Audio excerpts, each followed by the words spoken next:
grow in just 2 days, complete with tentacles, a mouth, and a sticky little foot. This superpower raises a bunch of questions though, like how can a chunk of tissue know how much to regrow where without becoming a weird Franken-blob with extra tentacles and triple heads? Well, researchers from the Israel Institute of Technology published a study in Cell Press this week, which looked at how important the tissue's physical structure is for regeneration. Hydra have thin, parallel actomyosin fibers running through their entire body, like our muscle tissue. They can contract these fibers to wiggle around, but it turns out that the alignment of these fibers is really important to help chopped up tissue reform the right way. See, Hydra bodies are really simple. One head and one foot lined up along a single body axis. And regeneration starts pretty simply too, when a tissue chunk twists and folds into a hollow ball called a spheroid. The alignment of actomyosin fibers in the spheroid lays out a structure that gets inherited throughout the new Hydra's body. So the researchers wanted to test how different tissue chunk shapes formed spheroids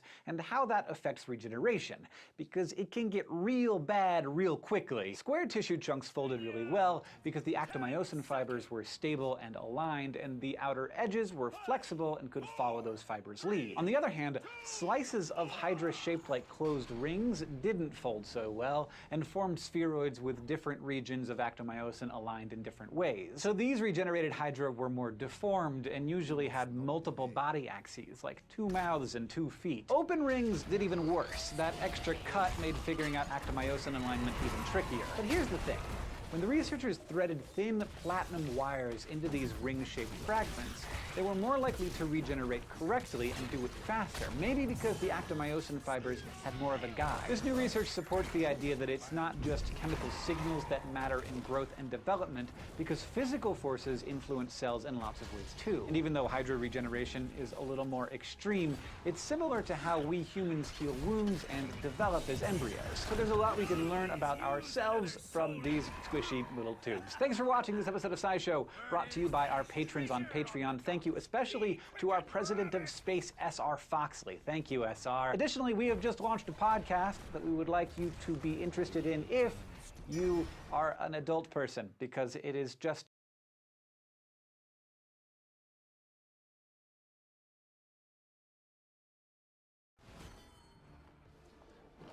Alright, another video. Woo! So guys, the Z270 platform has proven to be really interesting so far, with Intel increasing IO lanes to 30 from 26 on the Z170 chipset, and more PCI lanes over the Z170, and with the inclusion of Optane technology. The new chipset is giving users more flexibility to go along with the newest chunks of blazing fast silica released just a short while ago. Yet that doesn't stop board manufacturers like ASUS from working diligently to provide each user with a really unique and distinct experience based on their individual needs and requirements. ASUS has made each of the boards across their spectrum really rich in features, from the base Prime models all the way up to the beautiful and powerful Maximus lineup, but with each getting its own really distinct feature set based on a given target. This is part 1 of a 2-part series where we're going to dive into some of the newest Z270 boards from ASUS, starting with the Prime Z270A and the Maximus IX formula. So make sure you subscribe to see part 2, where we're going to be looking at the Sabertooth and Strix boards, and smash that like button if you're all about these boards from ASUS. So let's dive right into it.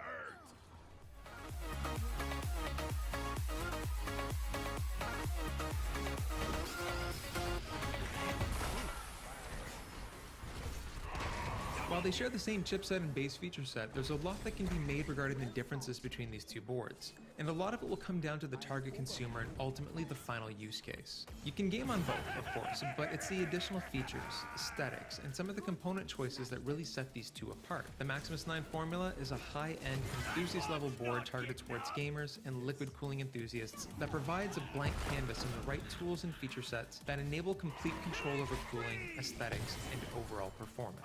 Wrapped in the ROG armor, the Maximus 9 features a crafted ABS top cover that works to protect the board and other components from the heat generated by the GPU while providing a clean and aggressive aesthetic appeal. Convenience first, the I/O plate featured clear CMOS and BIOS flashback buttons, a Wi-Fi adapter, HDMI 1.4, DisplayPort 1.2, Intel Gigabit LAN, multiple USB 3.0 ports including Type A and Type C, as well as audio connections including optical out. As mentioned, this is a gaming board first and foremost, specializing in water cooling, which is even more evident in the VRM heatsink, which features an all-new and re-engineered cross-chill EK2 liquid cooling and passive cooling solution. Designed to lower flow resistance, it can result up to 23 degrees lower MOSFET temps versus air. Power delivery has also been revamped, leveraging NextFET MOSFETs, premium chokes, and 10K black metallic caps to ensure smooth core voltages. And the PCIe X16 slots have been reinforced to prevent accidental breakage. The Aura Sync technology has also been implemented here, and not just one, but 2 RGB headers, so that case lighting can sync up with board lighting, ensuring a seamless aesthetic control. And being a water cooling board, there's also dedicated fan headers everywhere, including a perfectly placed AIO and pump 4-pin header, but also perfectly positioned sensor headers and fan controls for those that want complete control over the water cooling loop or all-in-one cooler. Onboard audio has also been revamped with the inclusion of the new Supreme FX S1220 codec and a Sabre ES9023P DAC combined with an RC4850 amp and high-end audio components for an impressive onboard experience that results in improved dynamic range. The Maximus 9 formula has 6 data ports and thankfully a right-angled USB 3 header, but have also adopted the new USB 3.1 header. So ultimately, the Maximus 9 formula is the epitome of a high-end enthusiast board, providing a premium experience through premium components and premium software experiences. Now, knowing this, let's take a look and contrast the Maximus 9 formula with the base Prime Z270A, a more mainstream Z270 board. Obviously, the aesthetic is a bit different, but the finishes on this board are still beautiful with that white, gray, and black finish. All the heatsinks have a brushed aluminum finish, adding to the premium feel of the design, and it's designed with the same quality caps and power delivery, with the same 8+2+2 phase digital power design. The Prime Z270A can also provide the exact same type of smooth voltages for overclocking. Supporting SLI and Crossfire, all the PCIe X16 slots have also been reinforced here, and there are 2 M.2 slots for storage. Even features like the all-in-one pump header have made its way down to the Prime Z270A, meaning precise control and monitoring over your AIO cooler. Looking at the onboard audio, the Crystal Sound 3 system leverages the exact same Realtek codec, and features DTS Headphone X technology that provides you with an immersive virtual surround sound experience when rocking your headphones. The Prime Z270A also has Aura control with built-in RGB LEDs and a single 4-pin RGB header. Checking out the I/O, there is a lot going on here with onboard 10GB USB 3.1 display port, HDMI, 4 USB 3 ports, a PS4 port, and audio ports. Alright, so both boards are incredibly feature-rich and very well thought out. I mean, obviously the Maximus formula will have a bit more features as it's targeting a much more high-end enthusiast crowd instead of the Prime, which is, you know, the everyday PC board. It's like they thought of pretty much everything from all boards across the spectrum through Aura Sync and RGB headers and great features like top-of-the-line audio chipsets and really well-thought-out fan headers from things like AIO pumps, etc. So guys, smash that like button and let me know down below which of these boards you would choose for your build and why. I'll be checking the comments and would love to know exactly what you guys think, so let me know down below.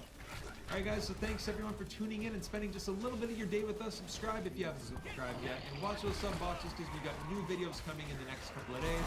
So thank you very much everyone, we'll see you a little bit later on this week, and we'll catch you in the next one.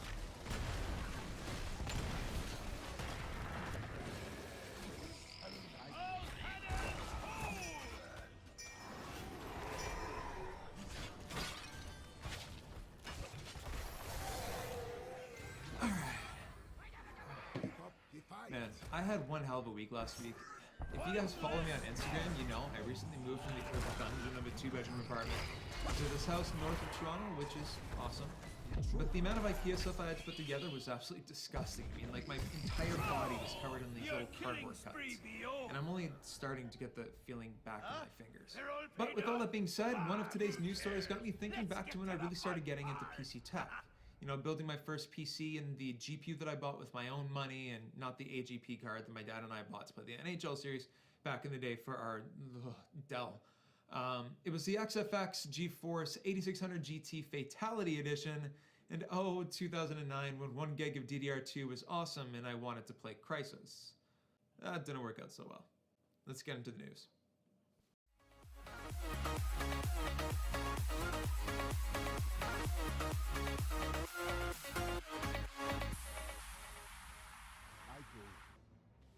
Alright guys, so what's going on everyone? So like I said in my little intro, one of the reasons why this news story inflicted a little bit of nostalgia is because the 8600 GT Fatality Edition that I owned and bought was completely fanless. I mean, just look at this thing. It was beastly. It had this massive aluminum heatsink. I thought it was so elite.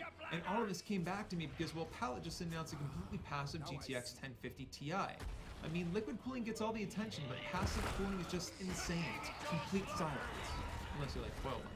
But the great thing about this GTX 1050 Ti is exactly that. It's completely silent, without skimping on any of the components. And it runs with stock clock speeds. I mean, it boosts up to 1392 megahertz. And it's matched with the same 4 gigs of GDDR5, which makes this the perfect 1080p gaming card. I mean, look at this massive heatsink, and the color isn't so bad either. So guys, what do you think? Like the whole idea of going passive? So leave a thumbs up if you're all about silence in your rig. Also, I want to know, what's the story about your first GPU and, you know, the story behind it? Which one was it? I love hearing those, so let me know down in the comment section below.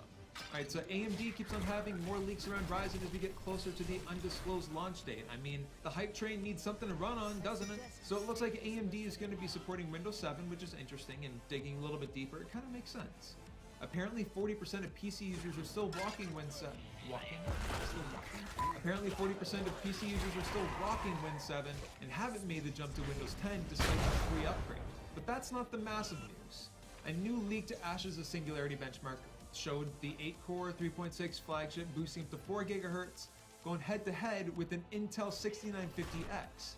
Both systems rocking a Titan X with settings the exact same set to crazy 4K. The Ryzen CPU knocked out a score of 5100 while the 6950X hit 5000 even, and for reference, an i7 6700K clocked out a score of 6900 on the exact same test.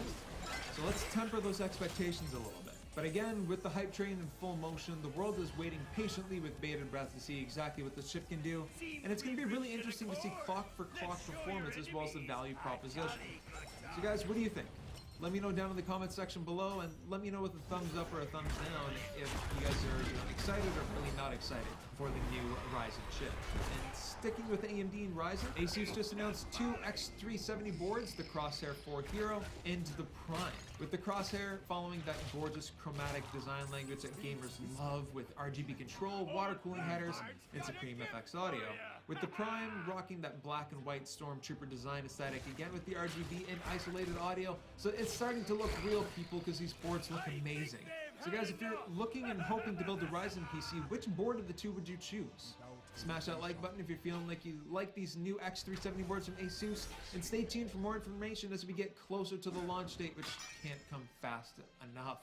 Alright guys, so it's time for Deal of the Day. Today we're featuring the AOC Q3277FQE, a 32-inch 1440p VA panel that is absolutely stunning. I mean, I love that metal frame. The VA panel is going to look great and rock incredible colors, and the 60 Hz it should do well in most games. Link is in the description below. Alright everyone, so we're busy working on new build vids for you guys to let us know exactly what you want to see, the price ranges, or a specific use case. Alright guys, that's it for today's news. We got more coming this week, so make sure you watch those sub boxes. Subscribe if you haven't subscribed yet, and we, as always, would love to share this wonderful world of tech with you, so make sure you hit that sub button. And thank you very much for taking a little bit of time to spend just a bit of your day with us. Thank you very much for tuning in, and guys, we'll see you in the next one. Nailed it. Subscribe if you haven't subscribed.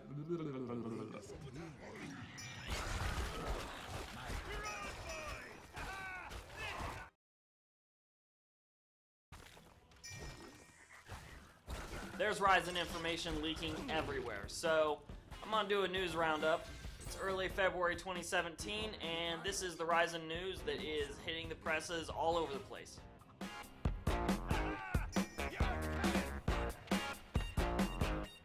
As I go along here, all the links to all the articles I reference will be in the description down below in case you want to check them out yourself. First up is Forbes, which this one's a few days old, so forgive me on that, but it is still relevant.